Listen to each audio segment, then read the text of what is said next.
Bom, bora lá. Então eu já disse para vocês que a autoconfiança não se aprende. Não nascemos autoconfiante. A autoconfiança se constrói com as experiências, com as ações e com os resultados. Então, como foi a sua identidade? Ela foi construída na medida em que você foi adquirindo os resultados e isso foi tornando você uma pessoa muito confiante, ousada, sempre voltada para a ação, buscando os resultados que você deseja, ou te tornou uma pessoa tímida, acolhida, medrosa, receosa, apática, porque tudo isso tem a ver, nós vamos falar um pouquinho mais à frente, tem a ver com a maneira como nós fomos educados. E o que eu vou trazer aqui para vocês não é para gerar em nenhum momento o sentimento de culpa de quem cuidou de você, dos seus pais, dos seus avós, dos seus tios ou dos cuidadores, não sei quem te educou, mas independente disso, da maneira como ele te educou, ele te deu e te permitiu estar aqui me ouvindo agora. Então ele te deu o que é mais importante, que é a vida. Então daqui para frente cabe a você, adulto, ampliar a sua consciência, tirar as escamas dos olhos e buscar aquilo que é melhor para você, para sua família, para o seu negócio, para o seu empreendimento e assim por diante. Então, anotem. Eu vou trazer aqui para vocês agora e eu quero que vocês anotem. Sintomas de uma autoconfiança frágil. Primeiro, se compara o tempo todo, sempre e toda vez que você se compara, você se coloca numa condição inferior.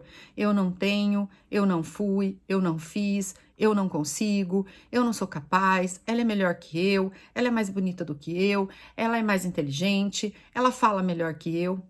E aí você fica 50%, metade do seu cérebro, metade da sua energia está sendo consumida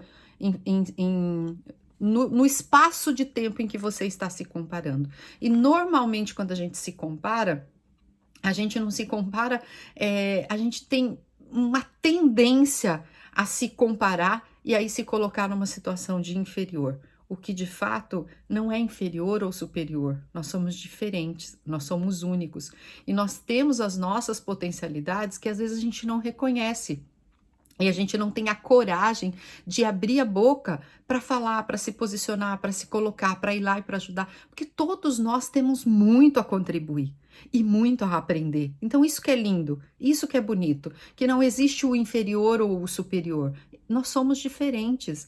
E os diferentes se completam. Por isso que eu falei da questão da humildade. Quando eu entendo que eu sou diferente dela e que talvez eu não tenha os mesmos conhecimentos, as mesmas habilidades, mas se eu tenho um coração ensinável, se eu tenho a humildade para aprender, ok, é possível.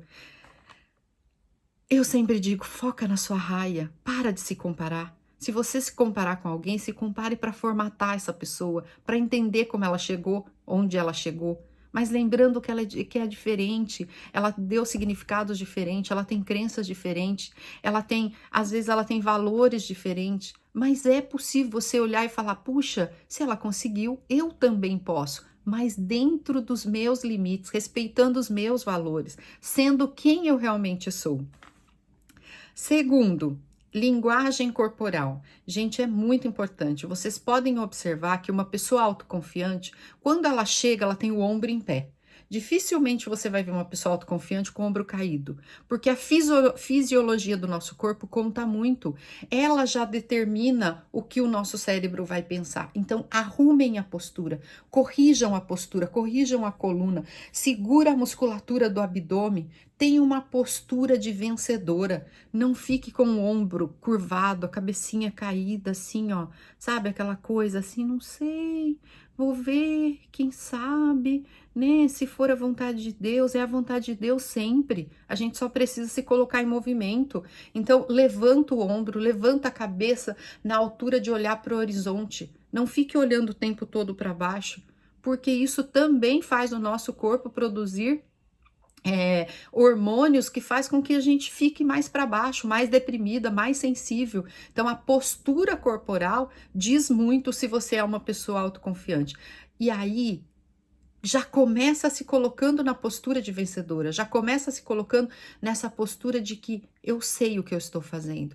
Observe uma pessoa quando chega num lugar totalmente desconhecido para pedir uma informação. Se é uma pessoa autoconfiante, se ela sabe o que ela quer, ela pode ser uma pessoa super simples, mas ela é uma pessoa autoconfiante, ela sabe o que ela quer. Ela entra de cabeça erguida e ela vai na primeira pessoa que encontra, ela faz a pergunta do jeito dela e já tem a resposta que ela quer. E você pode ver que tem pessoas que ela entra no lugar, ela parece que tá com toda a musculatura dela travada, encolhida. Por quê? Porque ela tem medo de abrir a boca.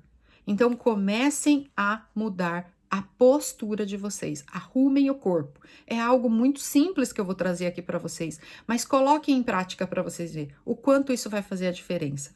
A fala, fale como você sabe falar, fale da sua maneira. Se você não sabe o português correto, se você troca a letra, não importa, se comunique. E durante a jornada, no caminho, você vai se desenvolvendo. Porque pessoas que têm autoconfiança frágil, a fala dela é picada, parece que ela fala para dentro, é aquela coisa que não flui. Observem, vocês vão começar a observar. Vocês vão sair daqui analistas de autoconfiança agora e vão começar a falar para a pessoa: levanta o ombro, fala com mais segurança, fala com mais firmeza, principalmente quando a gente tem filho.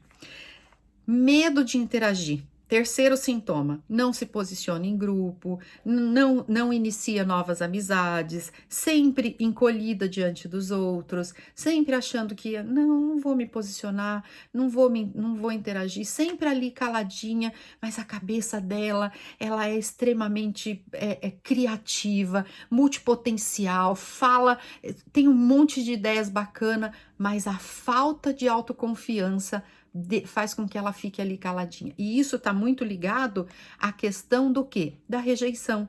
Medo da opinião alheia, medo do que vão falar, medo do que vão pensar, o que vão achar de mim, como eu vou ficar depois, se souberem que eu sou assim, que eu sou assada, que eu falei, e se me rejeitarem?